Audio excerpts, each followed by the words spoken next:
안녕하세요. 피탐성 빛의 교회와 함께하는 성경 공부에 오신 우리 빛의 성도님들, 오늘 수요일도 여러분들 함께 말씀을 공부하게 되어서 참 감사하고 기쁜 마음입니다. 우리 함께 기도하고 오늘 수요일 말씀 묵상 함께 하도록 하겠습니다. 하나님 고맙습니다. 오늘 이 좋은 아침 또 혹은 점심시간 혹은 저녁시간에 하나님 말씀 앞에 와서 잠잠히 하나님의 말씀을 듣기를 원합니다. 우리 안에 계신 성령께서 오늘 말씀을 읽고 묵상하는 가운데 이 말씀이 우리의 삶에 전해주시는 귀한 말씀이 들려올 수 있도록 도와주시고, 이 말씀을 통해서 오늘 하루 살아갈 수 있는 힘을 얻음으로 말미암아 주님의 말씀과 살아계신 우리 하나님과 함께 동행할 수 있는 귀한 하루 살아갈 수 있도록 도와주옵소서. 예수님의 이름으로 기도드렸습니다. 아멘. 오늘은 전도서 7장 11절에서 14절까지 말씀 우리 함께 공부해 볼 텐데요. 오늘은 이제 본격적으로 지혜가 무엇인가, 지혜는 무슨 일을 하는가 우리에게 전도자가 이야기를 해주기 시작합니다. 11절 말씀부터 함께 보도록 하겠습니다. 지혜는 유산을 받는 것만큼이나 좋은 것이니, 지금 코엘렛은 그 당시 고대 근동 지역 사람들에게 있었던 아주 익숙한 유산 상속에 대한 이야기를 합니다. 고대 사회에서 유산을 상속받는 일은 대단히 흔한 일이었고요. 또 이 유산 상속을 통해서 고대 근동 지역에 있어서의 모든 경제적 활동들, 또 먹고 사는 일들을 많이 해결해낼 수 있었던 것이 사실입니다.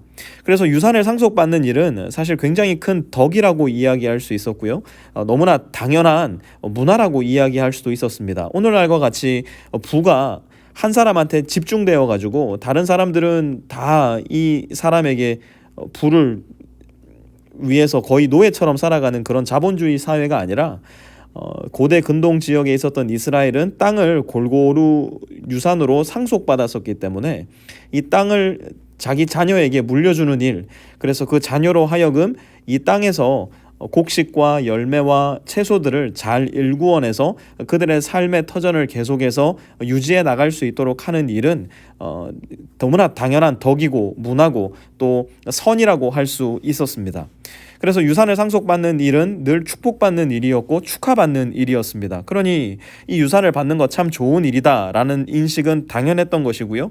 그 당연한 덕과 문화와 선을 지혜로 빗대고 있는 겁니다.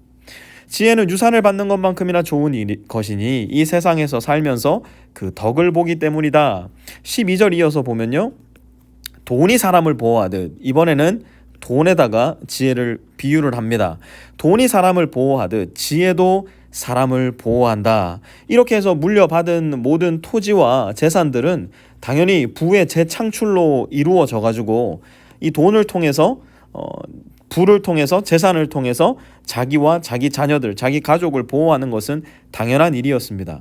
그런데 이 돈뿐만이 아니라 지혜도 사람을 보호한다라고 이야기를 합니다. 자, 그러면 이제는 돈과 지혜를 비교해서 과연 무엇이 더 좋은가, 코엘렛은 이제 이야기를 이끌어 나가기 시작하는데요. 그러나 지혜를 깨우쳐 아는 지식이 더 좋은 까닭은 돈보다 지혜가 더 상위 그룹에 있다는 거예요.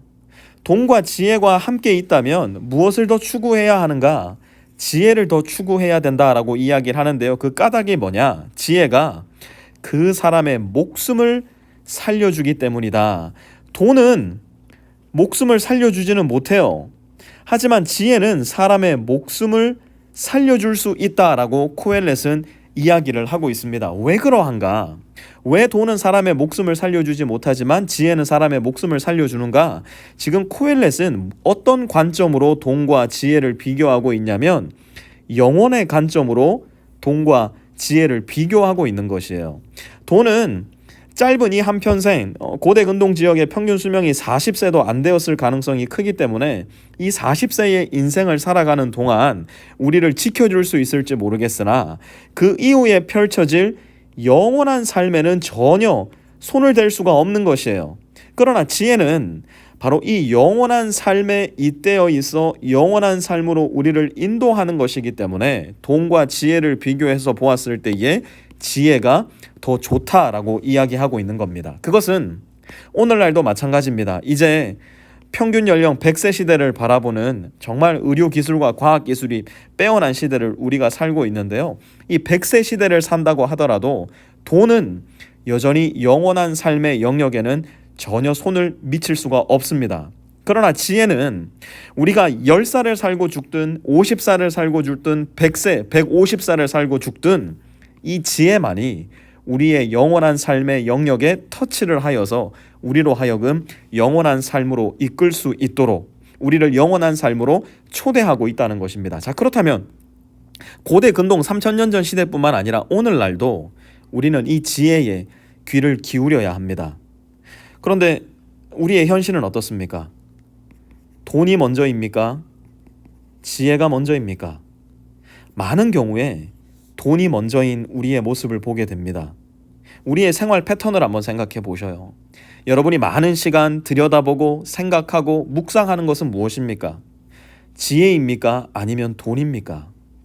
불행하게도 우리는 이 돈에 너무나 매몰된 삶을 살 때가 많이 있는 것 같아요. 그렇기 때문에 힘을 써서 의도적으로, 의식적으로 꾸준히 우리의 관심과 생각을 이 지혜로 돌릴 필요가 있습니다. 우리에게 있어서 굿뉴스는 무엇인지 아십니까? 잠언 8장에 보면요, 이렇게 말씀하고 있습니다. 지혜가 부르고 있지 않느냐? 명철이 소리를 높이고 있지 않느냐? 지혜가 길가에 높은 것과 내거리에 자리를 잡고 서 있다. 마을 어기 성문에서 여러 출입문에서 외친다. 사람들아, 지혜가 이야기합니다. 내가 너희를 부른다. 내가 모두에게 소리를 높인다. 여러분, 오늘 우리가 지금 읽고 생각하고 있는 것도 지혜의 부르심 아닙니까? 지혜가 무엇입니까? 지혜는 곧 하나님의 말씀입니다. 하나님의 말씀을 먼저 듣고 하나님의 말씀을 먼저 보고 하나님의 말씀을 먼저 말하여 하나님의 말씀의 길로 우리가 따라가는 것, 그것이 지혜 아니겠습니까? 그렇기 때문에 우리를 부르고 있는 하나님의 말씀, 여기에서 저기에서 유튜브에서 여러분의 집에서 교회에서 여러분 집에 있는 서재에서 여러분을 계속하여 부르고 있는 이 지혜의 말씀에 우리는 귀를 기울여야 할 것입니다. 그것이 바로 우리로 하여금 영원한 삶을 살 수 있도록 영원한 삶의 길을 선택할 수 있도록 돕는 진정한 지혜이기 때문이에요. 13절 말씀도 이어서 계속해서 보도록 할게요. 13절 말씀은 이렇게 이야기합니다. 하나님이 하신 일을 생각해 보아라.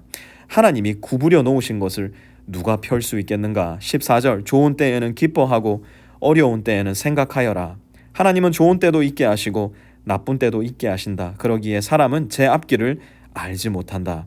여러분 생각해 보셔요. 우리의 인생길 탄탄대로 되었으면 하는 마음이 있지 않습니까? 그런데 실제 우리의 삶은 어때요?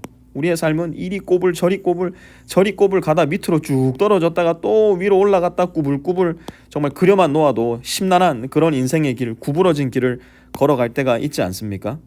생각해 보라는 거예요. 지혜가 있는 사람은 이 구부러진 길 가운데 불평이나 불만을 하는 것이 아니라 어떻게 할까요? 하나님께 의지한다는 거예요. 왜 그러한가? 이 구부러지고 엉클어진 삶의 한 가운데서도 누가 있다고요? 하나님이 나와 함께 하심을 믿고 생각하고 그 하나님께로 우리의 마음과 생각과 삶을 의지하는 것, 그것이 지혜라는 겁니다. 그러니 14절에 좋은 때에는 기뻐하고 어려운 때에는 생각하는 거예요. 하나님께서 이 어려운 구부러진 내 삶의 오늘날을 통하여서 어떤 일을 하기를 원하실까? 하나님이 이렇게 어렵고 고통스럽고 심란한 나의 삶 가운데, 오늘의 내 삶 가운데 어떤 말씀을 하고 싶으신 것일까? 그러니 우리는 다시 어디로 가게 됩니까? 지혜로 가게 된다는 거예요. 하나님의 말씀으로 우리의 마음을, 우리의 생각을 더 집중하게 된다는 거예요. 왜? 바로 하나님의 그 지혜가, 하나님의 말씀이, 더 나아가 하나님 자신만이 우리를 지키시고 보호하시고 이끄시는 분이기 때문에. 여러분, 이 세상에서 우리가 생각할 수 있는 가장 구부러진 인생은 어떤 인생이었을까요? 하나님께서 가장 극단적으로 구부려 놓으신 것은 무엇이었을까요? 바로 예수 그리스도의 십자가였어요. 어떻게 하나님이 하나님의 아들을 이 십자가에 못 박으실 수 있단 말입니까? 어떻게 이렇게 하나님의 아들의 인생을 구부려 놓을 수 있단 말입니까? 그런데 그 구부러진 예수 그리스도의 십자가를 통해서 하나님은 무엇을 하셨습니까? 저와 여러분을 구원해 내셨어요. 우리의 인생도 마찬가지일 겁니다. 한없이 구부러지고 한없이 구부려지고 한없이 비참한 인생, 어쩌면 그 인생이 나의 십자가, 지금 내가 지고 가야 될 십자가일 수 있고요. 그 십자가의 길을 잘 견디며 생각하며 기뻐할 때에, 좋은 때에, 나쁜 때에도 우리와 함께 하시는 하나님을 의지할 때에 오늘 우리의 이 구부러진 십자가를 통해서 하나님은 매우 신비롭고 매우 놀라운 일을 해나가실 것을 우리는 볼 수 있을 겁니다. 그러므로 사랑하는 성도 여러분, 늘 하나님이 하시는 일을 생각하셔요. 내 인생에 구부러진 그 흔적이 보인다면 여러분 생각하시고 기도하셔요. 하나님, 나의 이 십자가를 통해서 어떤 일을 하시기 원하십니까? 내가 어떤 상황 가운데서도 하나님을 생각하고 하나님을 의지하고 하나님을 신뢰한다면 그것이야말로 내가 지혜의 길을 걷고 있다는, 지혜를 붙잡고 있다는 가장 명백한 증거일 것입니다. 돈보다 지혜를 선택하십시오. 그 어떤 것보다 하나님을 오늘 선택하시는 저와 여러분 되시기를 바랍니다. 하나님 고맙습니다. 이 세상이 오늘도 소리 높여 우리를 유혹하는 것은 돈이 최고다, 인기가 최고다, 명예가 최고다, 우리의 마음과 생각과 영혼까지도 심란하게 할 때가 참 많이 있습니다. 하지만 하나님, 기억하게 해주십시오. 하나님만이 우리가 붙잡아야 할 최고의 가치이시고 하나님의 말씀인 지혜야만이 우리의 삶을 아버지 하나님께서 이끄시는 길로, 예수님께서 초청하신 십자가의 길, 지금은 비록 고통스럽고 힘들어 보이고 구부러진 길일지 모르나 가장 영광스럽고 가장 명예롭고 가장 아름다운 길로 이끄는 유일한 길임을 우리가 깨닫고 오늘도 하나님의 말씀 붙잡고 예수 그리스도의 십자가의 길을 성실히 걸어갈 수 있도록 우리 모든 빛의 성도들에게 은총과 지혜로 함께하여 주시옵소서. 예수님의 이름으로 기도드렸습니다. 아멘.